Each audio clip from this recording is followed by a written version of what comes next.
Hello everybody, Jennifer Maker here. It's a beautiful day to make string art. Isn't this awesome? It's going to be so much fun. Let's head on over to the craft table and we'll get started.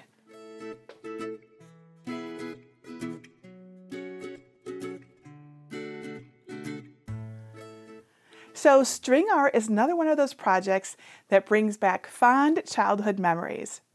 Did you know that string art dates back to the 19th century and is the brainchild of Mary Everest Boole, who used it to help children understand math? It became super popular in the 60s when it was sold as a kit, and it was everywhere. So I thought it would be fun to use today's technology to make a modern version. All we'll need is some good quality cardstock, macrame cord or embroidery thread, foam dots or glue, and a cutting machine. I'm using the Cricut Maker 3 to cut the string art template, but you can use any of the Maker or Explorer series or just cut it by hand. If you use a Cricut, you'll also need a machine mat and some basic tools. And that is it. We're all set, so let's get started. Step 1, get my free string art design files. I have 2 free designs to get you started. To find them, go to jennifermaker.com/472. and look for libraries in the red bar at the top. Then either click Get a Password if you don't yet have one, or click Enter the library. You can find the designs on the page by searching for number 472 and then click it to download the zip file. Step 2, prepare your string art design. You could cut this design by hand with the PDF files or use a cutting machine with the SVG or DXF files.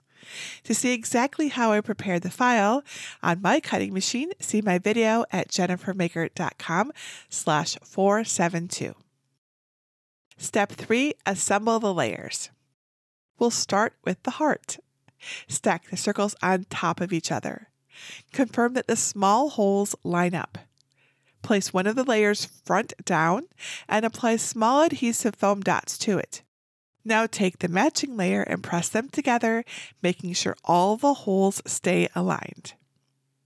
Gently press the back with your hand to assure the foam dots have been applied with enough pressure for secure adhesion. The double-sided circle offers much more strength for our embroidery floss or macrame cord.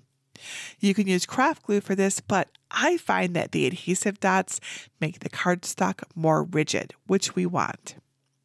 Now we're ready for string art. I'm sure you've seen string art before done with nails or even a paper punch card style like this one. It is such a fun and easy craft. I found that macrame cord works slightly better than embroidery floss. Floss is easier to find, sure, and it works okay, but it does tend to get tangled while you're working, and it isn't quite as finished looking as the waxed macrame cord. So I recommend the cord if you can find it. Thread a few feet of macrame cord on an embroidery needle small enough to fit into the holes, but with an eye large enough to thread the cord. Tie a knot on one end. Thread the needle through the back circle's top hole and make sure the knot catches and is larger than the hole so it doesn't pull out. Take the needle and thread across the heart into the bottom hole directly below the top hole on the front side. Pull to make sure the cord stays taut, but not too much as the cardstock can curl with too much force. You can also feed the length through your other hand, keeping tension as to limit knots when it's feeding. I flip mine over each time so the threading is consistent. Now insert the needle into the adjacent hole, creating an overlap across the heart. Continue this simple pattern all the way around the heart until you reach the last hole.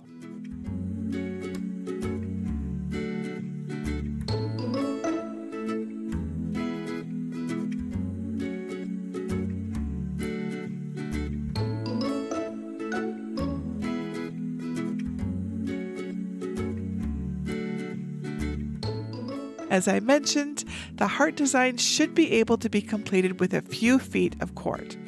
But if you run short, here's what you can do. Simply tie off at the back and knot another cord and start where you left off to complete the heart.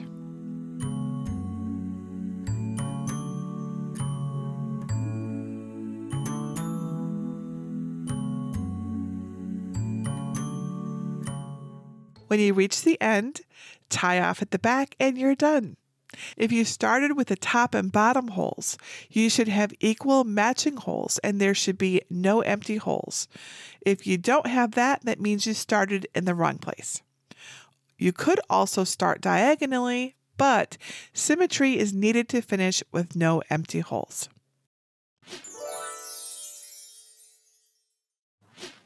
The flower design is very similar to the heart. This time there are 8 petals to thread. The larger holes in the center will get strung through repeatedly, one for each petal on the flower. String back to front just like the heart. The flower requires much more string than the heart does though. This time I used embroidery thread and I strung each petal one at a time. I thought it would be pretty to alternate the colors of the petals.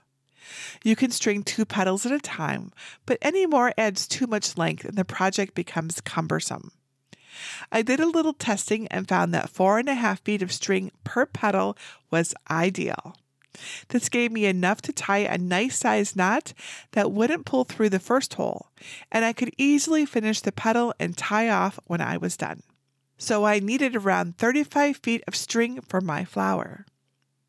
Starting in the center, thread through the back and then up and back through the center until you thread each hole in each individual petal.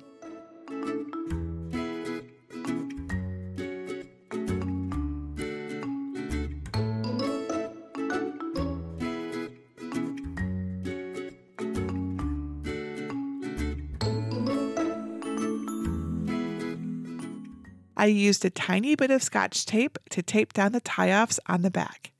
This is completely optional. I really like the look of the alternating colors.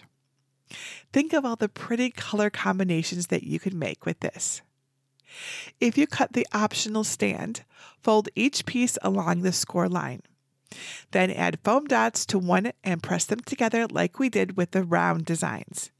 This helps make for a more sturdy stand. Crease the stands and set your string art creations on top. Isn't this project so fun and so simple? There are endless possibilities when it comes to mixing and matching the color combinations. If you don't have embroidery thread or macrame cord, you could also use yarn or sewing thread. And if you don't want to use a stand, as I have, maybe place them in a shadow box instead. It might even be fun to cut out a bunch and put them together at a party, or give them out as party favors. So many ideas here. If you have any questions about string art, please let me know. Just leave your question below this video or ask over in our Cricut Crafters group at jennifermaker.com/cricketcrafters. And that's it for today. Until next time, this is Jennifer Maker reminding you to craft a life you love.